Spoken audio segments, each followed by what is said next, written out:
हरिः ओं सुप्रभातं नमांसि। स्वस्ति सर्वेभ्यः।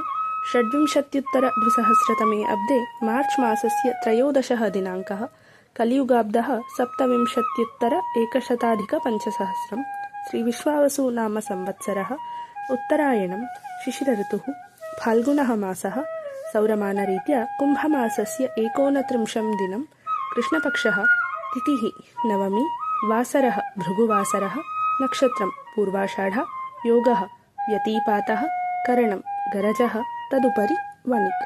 कालस्वरूपस्य भगवतो नारायणस्य परमानुग्रहेण सर्वेषाम् उद्दिष्टकार्यसिद्धिर्भवतु। सर्वेषाम् आयुरारोग्यसौख्यमस्तु। आरब्धकर्माणि शुभपर्यवसायिनी भवन्तु। सत्सङ्गप्राप्तिरस्तु। सर्वे देशसेवासन्नद्धाः दीनानुकम्पायुक्ताः दानशीलाः धार्मिकाश्च सन्तु। शुभदिनम् इति गीर्वाणी।